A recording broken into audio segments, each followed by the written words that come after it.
Hello everyone, Shubham this side. So guys, today we have very good topic. आज हम basically एक script बनाने वाले हैं और इस स्क्रिप्ट के थ्रू हम अपनी फाइल्स को किसी भी बात पे सर्च करेंगे कि वो फाइल हमारे सिस्टम में एग्जिस्ट करती है या नहीं करती है। तो गाइस मोस्ट इंपोर्टेंट स्क्रिप्ट है और आज आप काफी कुछ इस स्क्रिप्ट के थ्रू सीखने वाले हैं।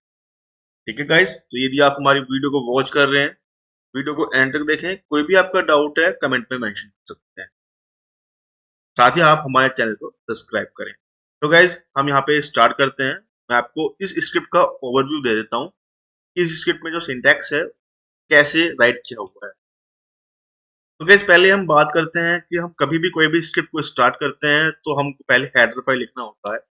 जैसे कि यहाँ पे हमने पहले शीबैंग भी बोला जाता है, इसको बिन बैश यूज किया हुआ है। उसके बाद हमने इको के थ्रू एक मैसेज प्रिंट कराया है, enter the file name.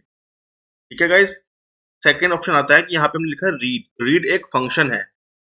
Read का यूज हम वैल्यू को रीड करने के लिए करते हैं, जो भी वैल्यू रीड की जा रही है। Suppose that enter the name, name हमने लिखा शुभम, तो जो रीड फंक्शन है उस वैल्यू को रीड कर लेगा और फाइल नेम के ऑब्जेक्ट में स्टोर करा देगा। ठीक है, उसी तरह से हमने यहाँ पे रीड ऑब्जेक्ट में रीड फंक्शन के थ्रू जो वैल्यू यहाँ पे एंटर हुई होगी तो फाइल नेम के ऑब्जेक्ट में हम स्टोर करा देंगे। अब यहाँ पे स्टार्ट होती है हमारी इफ एल्स स्टेटमेंट। ठीक है, हमने इस स्क्रिप्ट में इफ एल्स स्टेटमेंट का यूज किया है। हम लिखेंगे इफ स्पेस ब्रैकेट हाइफन ई। ई का यूज होता है कि आप जो भी फाइल एंटर कर रहे हो या जो भी फाइल नेम एंटर कर रहे हो उसको सर्च करने का उस पाथ पे, जिस पाथ पे आप अपनी फाइल को एग्जीक्यूट करते हो। उसके बाद double quotation mark dollar of file name. File name basically object है जिसके अंदर हम अपनी वैल्यू को स्टोर करा रहे हैं। जब कभी भी आप किसी भी स्टेटमेंट में अपने ऑब्जेक्ट को इंट्रोड्यूस कराते हो, वहां पे आपको पहले डॉलर का यूज करना होता है। उसी तरह से हमने यहाँ पे यूज किया है। उसके बाद हमने इसको ब्रैकेट को बंद कर दिया है। उसके बाद हमने यहाँ पे सेमीकोलन लगाया है। देन उसके बाद हमने यहाँ पे मैसेज प्रिंट कराया है इको के थ्रू द फाइल। उसके बाद यहाँ पे डॉलर फाइल नेम एग्जिस्ट। ठीक है, हमारी पहले स्क्रिप्ट चलेगी, उसके बाद वो चेक करेगी कि यदि फाइल नेम एग्जिस्ट करता है तो यहाँ पे प्रिंट करा देगा। उसके बाद फिर हमारी स्क्रिप्ट चलेगी, यदि फाइल नेम प्रिंट नहीं करता है, सपोज दैट उस पाथ पे हमको फाइल नेम नहीं मिला, तो सेकंड एल्स स्टेटमेंट यूज करके वो यहाँ पे प्रिंट करा देगा कि the file name does not exist. ठीक है गाइस, और उसके बाद हमारे यहाँ पे जो स्टेटमेंट थी वो हमने बंद कर दी है एफ आई राइट करके। कभी भी हम कोई भी स्क्रिप्ट लिखते हैं तो जब उसको क्लोज करते हैं तो वहां पे हमको उस स्टेटमेंट को उल्टा करके लिखना होता है। उसी तरह हमने यहाँ पे एफ आई लिखा है। ठीक है गाइज, तो यदि फाइल नेम मिलता है तो प्रिंट होगा the file name exist. Print यदि नहीं मिलती है फाइल नेम तो एल्स वो यहाँ पे प्रिंट करेगा ये फाइल एग्जिस्ट नहीं करती। सेव करने का तरीका सिंपल ही है, जो कि मैं आपको प्रैक्टिकली बताने वाला हूँ। साथ ही मैंने यहाँ पर भी मेंशन किया है। चलते हैं अब लिनक्स टर्मिनल। यहाँ पे मैं एक फाइल बनाऊंगा जिसका नाम होगा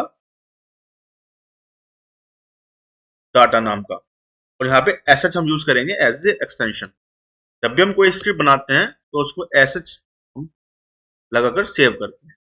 ठीक है गाइज, आई प्रेस करेंगे एंटर करने के लिए। यहाँ पे हम अपने सबसे पहले शी बैंक राइट करेंगे, यानी कि हेडर फाइल लिखेंगे। अभी लिखेंगे बिन बैश। उसके बाद अपने स्क्रिप्ट को हम यहाँ पे स्टार्ट करेंगे। यहाँ पे लिखेंगे इको, जैसे कि मैंने यहाँ पे सिंटैक्स में मेंशन किया हुआ, एंटर द फाइल नेम। ठीक है guys,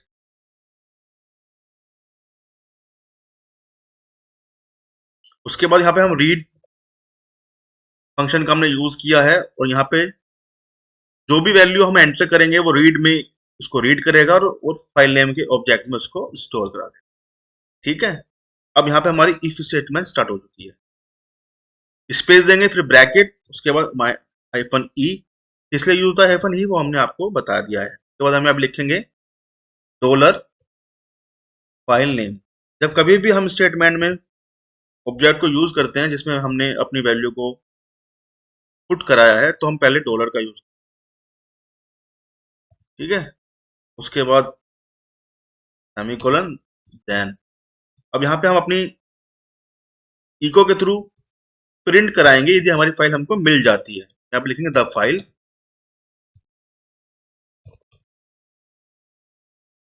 file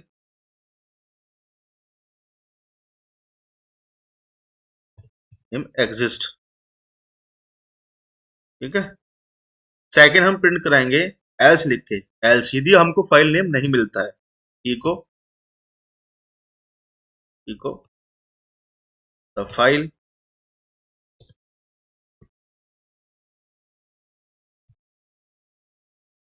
name does not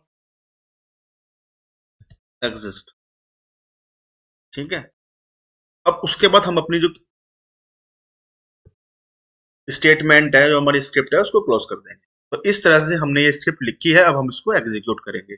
ESC press करेंगे, कोलन प्रेस करके WQ से इसको सेव कर लेंगे। फिलहाल हमारे पास कोई भी फोल्डर नहीं है, तो हम यहाँ पे कुछ फोल्डर क्रिएट कर लेते हैं। फोल्डर का नाम मैं लिख लेता हूँ, टच के थ्रू हम फोल्डर क्रिएट करेंगे, टच DBA, दूसरा DDD। ठीक है। हमने दो फाइल बना ली हैं। अब हम क्या काम करते हैं, हम हमारे पास जो स्क्रिप्ट है उसके पास में एग्जीक्यूट की परमिशन नहीं है, तो सबसे पहले इसको एग्जीक्यूट की परमिशन देंगे। 777 प्लस डाटा। 777 में वो मतलब होता है कि हमने यूजर को भी, ग्रुप को भी और अदर को भी रीड राइट एग्जीक्यूट तीनों की परमिशन दे दी है। ठीक है गाइस। लिस्टिंग करेंगे, यदि हम यहाँ पे लिस्टिंग करते हैं तो आप देख सकते हैं वो ग्रीन हो चुका है। अब मैं आपको यहाँ पे स्क्रिप्ट को रन करके दिखाऊंगा। स्क्रिप्ट को रन करने के लिए हम यहाँ पे डॉट स्लैश और स्क्रिप्ट का नाम एंटर प्रेस करेंगे। फाइल नेम मेरे पास, जैसे कि अभी मैंने एक फाइल नेम क्रिएट किया था जिसका नाम था DDD। ठीक है। एंटर मारूंगा तो यहाँ पे आएगा द फाइल DD एग्जिस्ट। अब मैं अगेन इस स्क्रिप्ट को एग्जीक्यूट करता हूँ और यहाँ पे लिखता हूँ फाइल नेम शुभम, SHUBHAM। अब ये फाइल नेम मेरे इस डायरेक्टरी पे एग्जिस्ट नहीं करता है। देखते हैं क्या आउटपुट आता है। तो आप देख सकते हैं यहाँ पे उसने बोल दिया कि ये शुभम नाम की फाइल कोई भी एग्जिस्ट नहीं करती इस बात पे। ठीक है। अगेन मैं एग्जीक्यूट करूंगा। अब यहाँ पे लिखता हूँ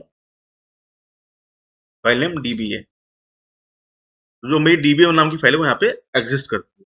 तो गाइज इस तरह से हम इस स्क्रिप्ट को बना सकते हैं और एग्जीक्यूट कर सकते हैं। इस वीडियो में आपका कोई भी डाउट है कमेंट में मेंशन करें। साथ ही आप यदि इस वीडियो को वॉच कर रहे हैं तो लाइक करें, शेयर करें और सब्सक्राइब करें। So guys, thank you for watching. Bye and take care.